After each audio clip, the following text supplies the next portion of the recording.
So thank you for taking the time to speak with me today, Robert. Thank you for having me. So tell us a little bit about Spike.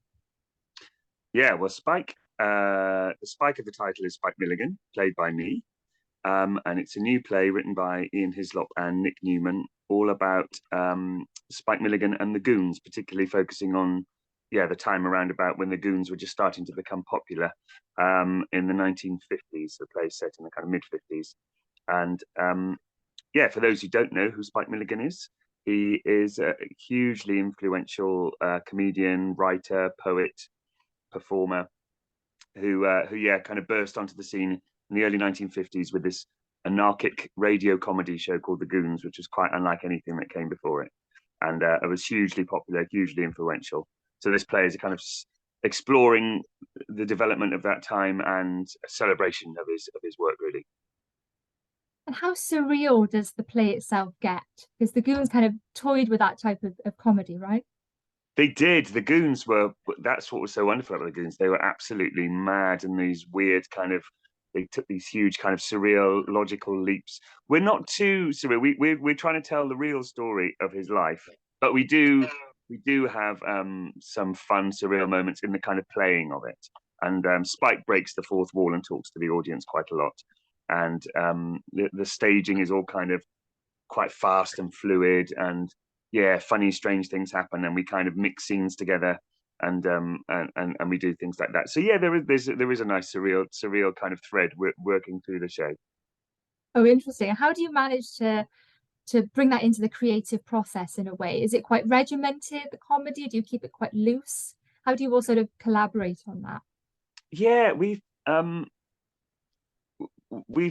kept it. We keep it fairly loose, but we do stick to the script. We do occasionally, if we have stuff where we're interacting with the audience a bit, we do have room to go off a little bit, but we do tend to stick to the script. It's a great script, but and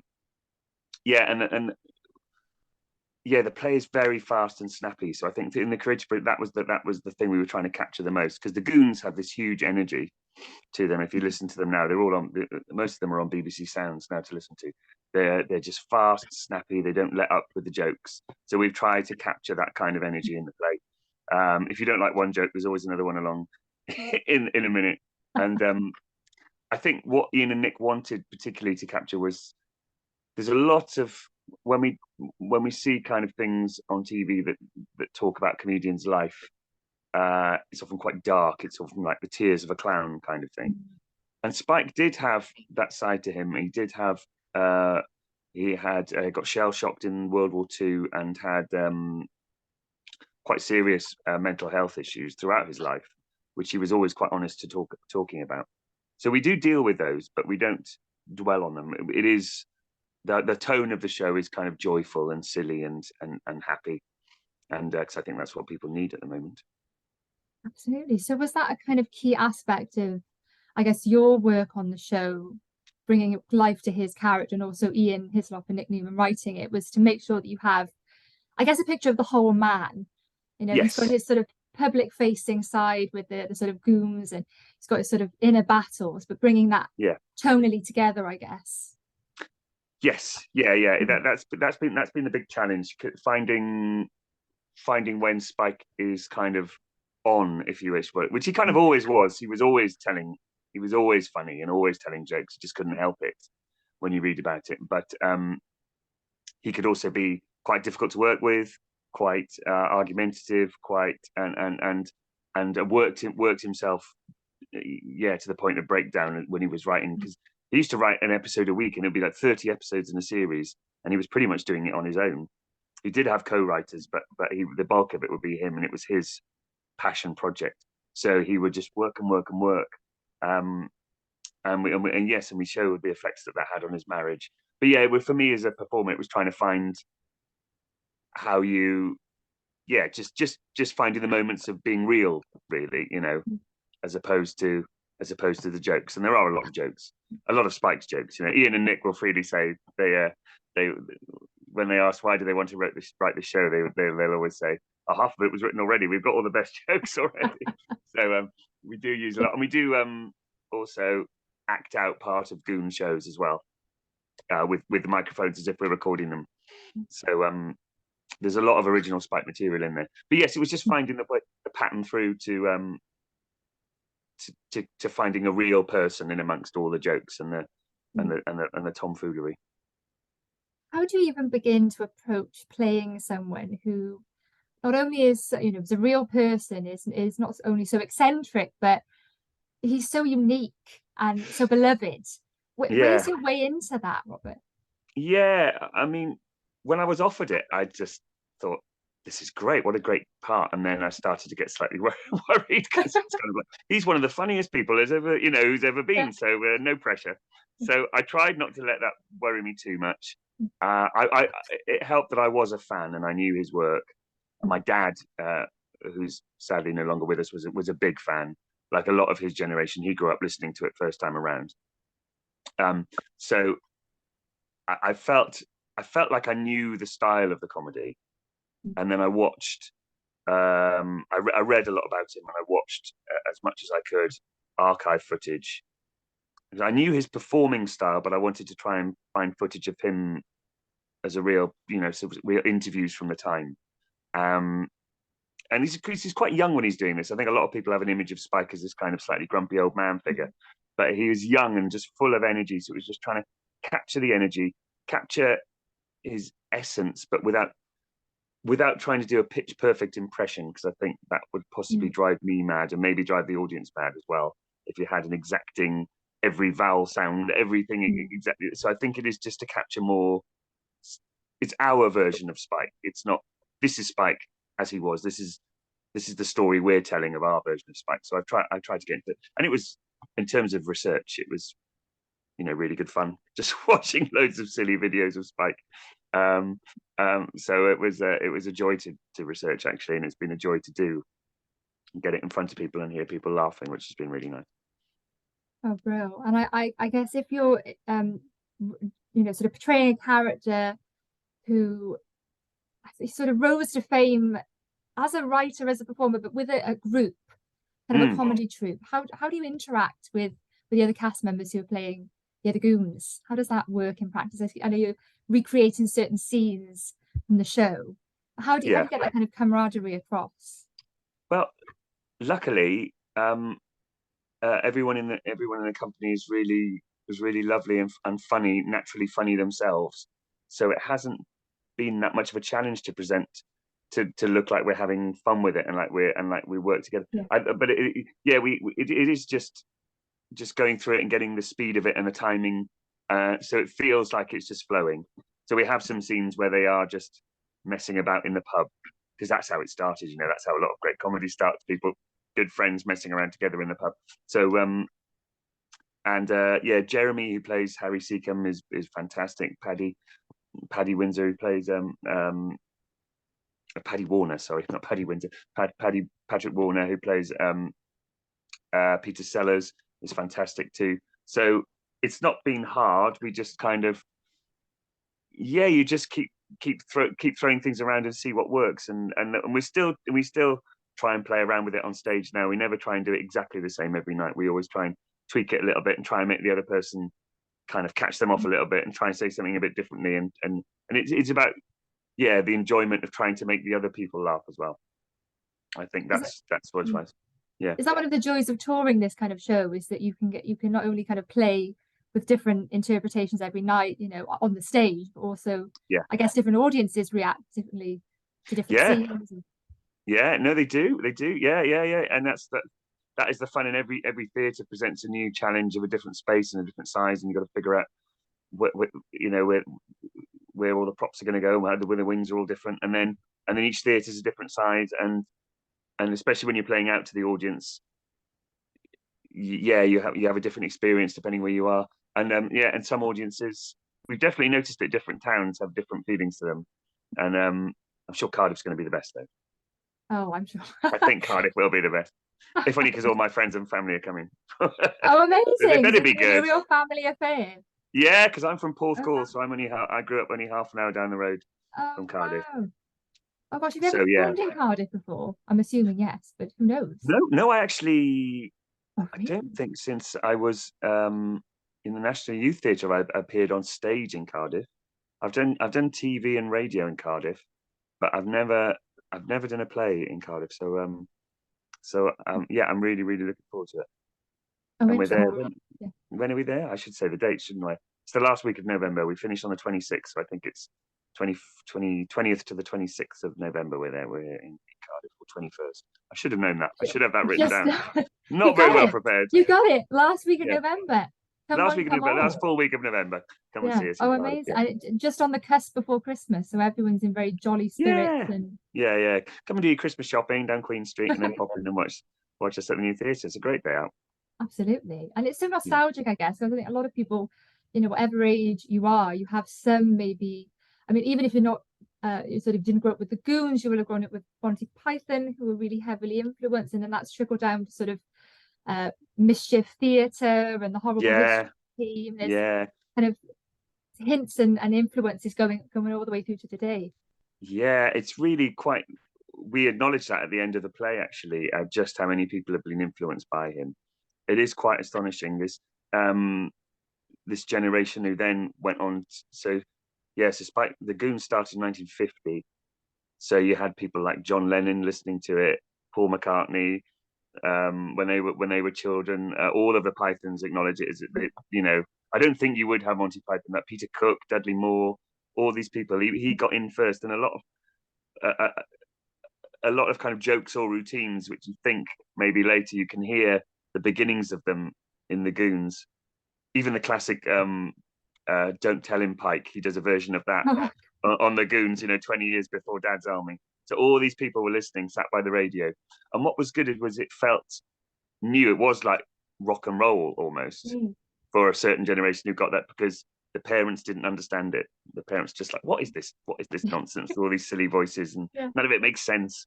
And the kids would be rolling around on the floor laughing. And so those kids then took that with them, and when they made their own version of it, and then passed that on. And then Monty Python influenced Vic and Bob, and and it goes on and on and on. So that's why.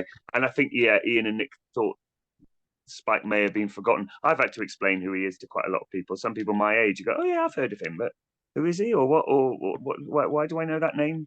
And then if you don't know too much about comedy, then you have to say, well, yeah, everything stems from that almost. That's shocking, Robert. It's strange to think how like a ubiquitous presence he has in comedy, just in sort of writing even today, and yet people he's sort of kind of a little bit behind the scenes, even for someone so eccentric. Is that one of the things that he wants to sort of reveal? Like, here's the guy. Go and check him out. Look what he's influenced. Yeah. And it's also that amazing time, I think, because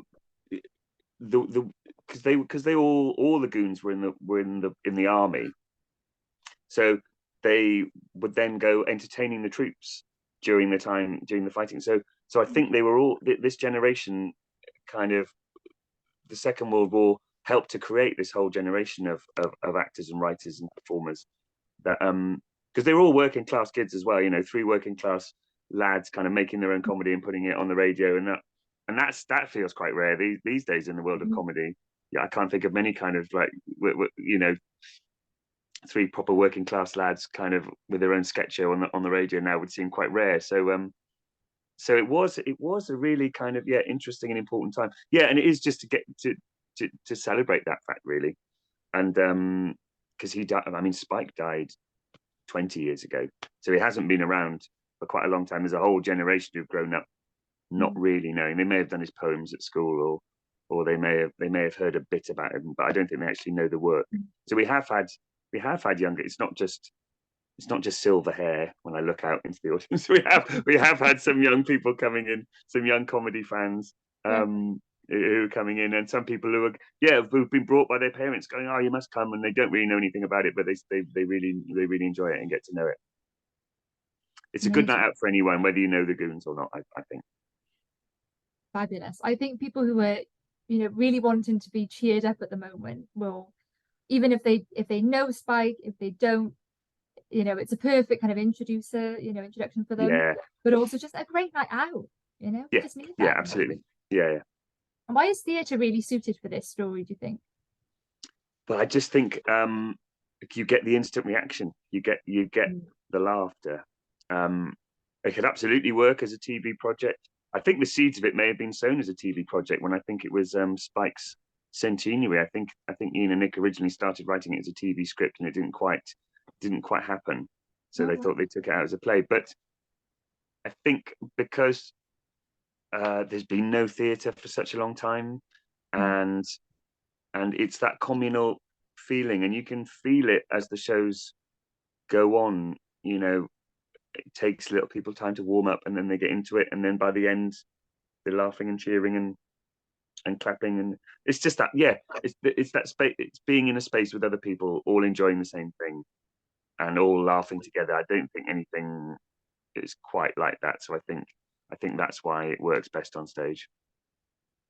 Wonderful. And what's your favorite moment that's happened so far, either rehearsing or when you performed it to an audience? Is there something that stands out for you? We had we had a couple of drunk ladies in the front row the other week. I don't know if that would be my favorite moment, but it's something that stands out. That's the joy of live performance. Yeah. They were drunk and enjoying it, so at least they were Great. happy. They weren't heckling. Boxes. They hadn't had enough. But yeah, they were basically joining in. So that's the joy of theatre. You have to deal with that. We had a strange moment in Brighton where it turned out some kids had broken into the theatre and were running around the royal boxes, trying not to get caught by the front of house staff. So that's all part of the joy of it. You never quite know what's going to happen or what each audience is going to be. But it's just what's been lovely is just when we've had a nice full crowd, everyone's in it, and everyone is just laughing, and I think that's possibly the best moment for me, is just having an audience being happy and entertained. Who makes you laugh like that? Do you have sort of comedy growing up, or yeah? Well, no, well, it would a bit of Spike. I think for me, my favorite is Vic and Bob. They were my kind of heroes that I grew up with. Vic and Bob, and people like Chris Morris and Steve Coogan were my kind of comedy touchstones growing up, particularly Chris Morris and The Day to Day and Brass Eye. I don't think I've ever laughed as much at anything as I have as The Day to Day. And but Vic and Bob consistently over the years, they just have that kind of place in my heart where I just, like, if they're on, I'll watch it. And yeah, I think, yeah, they're my comedy heroes, really. Just pure silliness, pure nonsense. I'm quite surreal as well, but a little bit yeah, like Spike. yeah, And yeah. I just Chris Morris, yeah, I just say, Peter, you've lost the news, unprompted. But actually, I don't need context these days. But it's just, yeah, they're just lines that sort of come to, like Spike jokes. Do you have a favorite Spike joke? Is there one that kind of like you find yourself saying out of context? And oh, you got me now. Hold on, what do I? We've got some great lines in the show. I like his little poems are always good and always make me laugh. He has one that goes, "There was a young man called Wyatt, whose voice was incredibly quiet, and then one day it faded away." that's one I always quite like. Please tell me that's in the show, Robert. No, it's not. It's not in the show. Oh, no, it's all this. When I listen to the Goons, it's all the strange, experimental moments that really make me laugh the most. He has one scene where they're being sent, because they're always spoofing like spy things and things like that. He's being sent to the secret rendezvous, and he says, "You've got to knock the door." And he says, "Is there a code?" "Yes, knock 6,000 times." And he goes, "Right, okay." And it goes on for ages, and the knocks get faster and faster and faster and faster and faster. And then the door opens. He goes, "Is this the tea house of the Orchard Moon?" He goes, "No, next door." And he goes next door, and then does it again, and it goes on and on and on and on. And what the show deals with is how much Spike had to fight the BBC to get stuff like that on, because the BBC, the bigwigs at the BBC, they were just like the officer class from the war who didn't understand. They were the parents who were just like, well, what is all this nonsense? So the core of the play is Spike's kind of battle with the BBC to try and get the show how he wanted it. get the special effects how he wanted it. I mean, he ended up transforming BBC sound effects. And he would always, he'd ask for the most ridiculous things like Big Ben falling off Beachy Head, or a Wurlitzer organ traveling through the desert as fast as it can go, and every, so it was constantly pushing and challenging.